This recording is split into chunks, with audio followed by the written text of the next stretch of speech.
ಮಂದಿರ ವಿಚಾರದಲ್ಲಿ ಕಾಂಗ್ರೆಸ್ನಲ್ಲಿ ಎಲ್ಲೋ ಒಂದ್ ಕಡೆ ದ್ವಂದ್ವ ನಿಲುವಿದೆ ಅಂತ ಸರ್. ಒಂದ್ ಕಡೆ ನಿಮ್ಮ ಸಂಪುಟದ ಸಚಿವರು ಪ್ರಿಯಾಂಕ್ ಖರ್ಗೆ ಹೇಳ್ತಾರೆ ನಮಗೆ ಹೋಗುವಂತ ಅವಶ್ಯಕತೆ ಇಲ್ಲ ಅಲ್ಲಿ ಅಂತ ಹೇಳ್ತಾರೆ. ಇಲ್ಲಿ ಮುಜರಾಯಿ ಇಲಾಖೆ ಸಚಿವರು ರಾಮಲಿಂಗಾರೆಡ್ಡಿ ಒಂದು ಆದೇಶ ಮಾಡಿದರೆ ಎಲ್ಲಾ ದೇವಸ್ಥಾನ ವಿಶೇಷ ಪೂಜೆ ಮಾಡಬೇಕು ಅಂತ. ನಿಮ್ಮಲ್ಲಿ ಯಾಕೆ ಇಷ್ಟೊಂದು ಗೊಂದಲ ಇದೆ? ನಾವು ಪಾರ್ಟಿ ಏನು ನಿರ್ಣಯ ಮಾಡುತ್ತೆ, ಆಲ್ ಇಂಡಿಯಾ ಕಾಂಗ್ರೆಸ್ ಕಮಿಟಿ ಏನು ತೀರ್ಮಾನ ಮಾಡುತ್ತೆ ಆ ವಿಚಾರದಲ್ಲಿ ಅದಕ್ಕೆ ನಾವೆಲ್ಲರೂ ಭದ್ರಾಗಿರ್ತೀವಿ. ನಮ್ಮ ಹೇಳಿಕೆಗೆ ಏನೇನೋ ಹೇಳ್ಕೊಂಡ್ಬಿಡ್ತೀವಿ ನಾವು. ಬೇರೆ ಬೇರೆ ರೀತಿಯಲ್ಲಿ ನಾನೊಂದು ಹೇಳ್ತೀನಿ, ಇನ್ನೊಬ್ರು ಮಿನಿಸ್ಟರ್ ಒಂದು ಹೇಳ್ತಾರೆ. ನನ್ನ ವೈಯಕ್ತಿಕ ಅದು. ಈಗ ನಾನು ಹೌದಪ್ಪ ನಾನು ಹಿಂದೂ, ನನ್ನೇ ಕರೆದಿಲ್ಲ ಅಂತೀನಿ. ಈಗ ನಾನು ಹಣ ಕೊಟ್ಟಿದ್ದೀನಿ, ನನ್ನೇ ಕರೆದಿಲ್ಲ ಅಂತೀನಿ. ಅದೆಲ್ಲ ಹೇಳ್ತಾರ, ಕೊಟ್ಬಿಟ್ಟಿದೀವಿ. ಅದರಿಂದ ಈಗ ಅದು ನಮ್ಮ ವೈಯಕ್ತಿಕ. ಅದು ನಾನು ಹಣ ಕೊಟ್ಟಿದ್ದು ನನ್ನ ವೈಯಕ್ತಿಕ ಅಲ್ವಾ. I am not given as a party. ಏನು ಸ್ಪಷ್ಟತೆ ನಮ್ಗಿನ್ನೂ ಏನು ಬಂದಿಲ್ಲ. ಅವ್ರ ತೀರ್ಮಾನ ಏನ್ ಮಾಡ್ತಾರೋ ಎಲ್ಲ ಹೋಗೋಣಪ್ಪ ನಡೀರಿ ನಾವು ಹೋಗೋಣ ಅಂದ್ರೆ ಆಯ್ತು. ಈಗ ಅವರು ಉದ್ಘಾಟನೆ ಮಾಡಿ ಬರ್ತಾರೆ. ನಾಳೆ ನಾವೇ ಎಲ್ಲರೂ ಹೋಗ್ಬೋದು. ಕಾಂಗ್ರೆಸ್ ಪಾರ್ಟಿನೇ ಪ್ರತ್ಯೇಕವಾಗಿ ಒಂದಿನ ಹೋಗ್ಬೋದು. ನಮ್ದೇ ಪೂಜೆ ಅಂತ ತೀರ್ಮಾನ. ಇದು ಒಂದು ಗೆಸ್ಸಿಂಗ್. ಪ್ರಸ್ತಾಪ ಅಲ್ಲ, ನಾನು ನನ್ನ ವೈಯಕ್ತಿಕವಾಗಿ ಹೇಳ್ತಿದ್ದೀನಿ. ಹಂಗಂತ ಅಂದ್ಬಿಟ್ರೆ ಅವಾಗೆಲ್ಲರೂ ಹೋಗ್ತೀವಿ. ನಾವು ಕಾಂಗ್ರೆಸ್ನವರು ಇವತ್ತು ಯಾರೋ ಹೇಳಿದ್ದಾರೆ, ಕಾಂಗ್ರೆಸ್ನವರೇ ಹೆಚ್ಚು ಹಿಂದೂಗಳು ಹಿಂದೂ ಕಾರ್ಯಕ್ರಮ ಮಾಡಿರೋದು ಅಂತ. ಏನು ಒಬ್ಬೊಬ್ರದ್ದು ಒಂದೊಂದು ಅಭಿಪ್ರಾಯ ಇರುತ್ತೆ. ಆದರೆ ಅಂತಿಮವಾಗಿ ಪಾರ್ಟಿ ಸ್ಟ್ಯಾಂಡ್ ಅಂತ ಒಂದಿರ್ತದೆ. ಆ ಪಾರ್ಟಿ ಏನ್ ಸ್ಟ್ಯಾಂಡ್ ತಗೊಳುತ್ತೆ ಅದ್ರ ಪ್ರಕಾರ ಮಾಡ್ತೀವಿ. ವಿಶೇಷ ಪೂಜೆ ಆದೇಶ ಆಗಿದೆ ಸರ್. ಅದೇ ಅವರು ಯಾಕೆ ಮಾಡಿದಾರೆ ಅದು ಅಂದ್ರೆ, ನಾವು ಹಿಂದೂಗಳೇ ಅಲ್ಲ, ಬರೇ ನೀವೇ ಅಷ್ಟೇ ಎಲ್ಲ ಹಿಂದೂಗಳಲ್ಲಪ್ಪ, ನಾವು ಹಿಂದೂಗಳೇ, ನಾವು ಪೂಜೆ ಮಾಡಿಸ್ತೀವಿ. ನಾವು ಹೋಗಿ ಪೂಜೆ ಮಾಡಲ್ವಾ? ಹಂಗೆ ಒಂದು ವಿಶೇಷವಾಗಿ ಪೂಜೆ ಮಾಡಿಸಿದ್ದಾರೆ.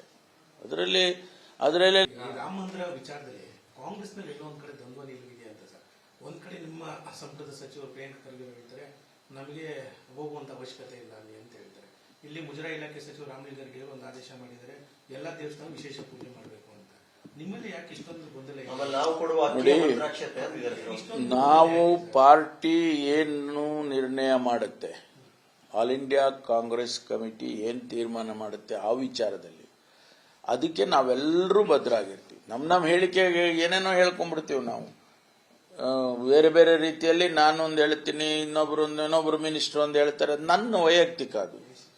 ಈಗ ನಾನು ಹೌದಪ್ಪ ನಾನು ಹಿಂದೂ, ನನ್ನೇ ಕರೆದಿಲ್ಲ ಅಂತೀನಿ. ಈಗ ನಾನು ಹಣ ಕೊಟ್ಟಿದ್ದೀನಿ, ನನ್ನೇ ಕರೆದಿಲ್ಲ ಅಂತೀನಿ. ಅದೆಲ್ಲ ಹೇಳ್ತಾರ, ಕೊಟ್ಬಿಟ್ಟಿದೀವಿ. ಅದರಿಂದ ಈಗ ಅದು ನಮ್ಮ ವೈಯಕ್ತಿಕ. ಅದು ನಾನು ಹಣ ಕೊಟ್ಟಿದ್ದು ನನ್ನ ವೈಯಕ್ತಿಕ ಅಲ್ವಾ. I am not given as a party. ಏನು ಸ್ಪಷ್ಟತೆ ನಮ್ಗಿನ್ನೂ ಏನು ಬಂದಿಲ್ಲ. ಅವ್ರ ತೀರ್ಮಾನ ಏನ್ ಮಾಡ್ತಾರೋ ಎಲ್ಲ ಹೋಗೋಣಪ್ಪ ನಡೀರಿ ನಾವು ಹೋಗೋಣ ಅಂದ್ರೆ ಆಯ್ತು. ಈಗ ಅವರು ಉದ್ಘಾಟನೆ ಮಾಡಿ ಬರ್ತಾರೆ. ನಾಳೆ ನಾವೇ ಎಲ್ಲರೂ ಹೋಗ್ಬೋದು. ಕಾಂಗ್ರೆಸ್ ಪಾರ್ಟಿನೇ ಪ್ರತ್ಯೇಕವಾಗಿ ಒಂದಿನ ಹೋಗ್ಬೋದು. ನಮ್ದೇ ಪೂಜೆ ಅಂತ ತೀರ್ಮಾನ. ಇದು ಒಂದು ಗೆಸ್ಸಿಂಗ್. ಪ್ರಸ್ತಾಪ ಅಲ್ಲ, ನಾನು ನನ್ನ ವೈಯಕ್ತಿಕವಾಗಿ ಹೇಳ್ತಿದ್ದೀನಿ. ಹಂಗಂತ ಅಂದ್ಬಿಟ್ರೆ ಅವಾಗೆಲ್ಲರೂ ಹೋಗ್ತೀವಿ. ನಾವು ಕಾಂಗ್ರೆಸ್ನವರು ಇವತ್ತು ಯಾರೋ ಹೇಳಿದ್ದಾರೆ, ಕಾಂಗ್ರೆಸ್ನವರೇ ಹೆಚ್ಚು ಹಿಂದೂಗಳು ಹಿಂದೂ ಕಾರ್ಯಕ್ರಮ ಮಾಡಿರೋದು ಅಂತ. ಏನು ಒಬ್ಬೊಬ್ರದ್ದು ಒಂದೊಂದು ಅಭಿಪ್ರಾಯ ಇರುತ್ತೆ. ಆದರೆ ಅಂತಿಮವಾಗಿ ಪಾರ್ಟಿ ಸ್ಟ್ಯಾಂಡ್ ಅಂತ ಒಂದಿರ್ತದೆ. ಆ ಪಾರ್ಟಿ ಏನ್ ಸ್ಟ್ಯಾಂಡ್ ತಗೊಳುತ್ತೆ ಅದ್ರ ಪ್ರಕಾರ ಮಾಡ್ತೀವಿ. ವಿಶೇಷ ಪೂಜೆ ಆದೇಶ ಆಗಿದೆ ಸರ್. ಅದೇ ಅವರು ಯಾಕೆ ಮಾಡಿದಾರೆ ಅದು ಅಂದ್ರೆ, ನಾವು ಹಿಂದೂಗಳೇ ಅಲ್ಲ, ಬರೇ ನೀವೇ ಅಷ್ಟೇ ಎಲ್ಲ ಹಿಂದೂಗಳಲ್ಲಪ್ಪ, ನಾವು ಹಿಂದೂಗಳೇ, ನಾವು ಪೂಜೆ ಮಾಡಿಸ್ತೀವಿ. ನಾವು ಹೋಗಿ ಪೂಜೆ ಮಾಡಲ್ವಾ. ಹಂಗೆ ಒಂದು ವಿಶೇಷವಾಗಿ ಪೂಜೆ ಮಾಡಿಸಿದ್ದಾರೆ. ಅದರಲ್ಲಿ ಅನುಕ್ಷಣದ ಸುದ್ದಿಗಳಿಗಾಗಿ ವಿಸ್ತಾರ ನ್ಯೂಸ್ ಯೂಟ್ಯೂಬ್ ಚಾನೆಲ್ ಸಬ್ಸ್ಕ್ರೈಬ್ ಮಾಡಿ. ಹೊಸ ಸುದ್ದಿಗಳ ನೋಟಿಫಿಕೇಶನ್ಗಾಗಿ ಬೆಲ್ ಐಕಾನ್ ಕ್ಲಿಕ್ ಮಾಡಿ. ಲೇಟೆಸ್ಟ್ ಅಪ್ಡೇಟ್ಸ್ಗಾಗಿ www.vistaranews.com ವೆಬ್ಸೈಟ್ಗೆ ವಿಸಿಟ್ ಮಾಡಿ.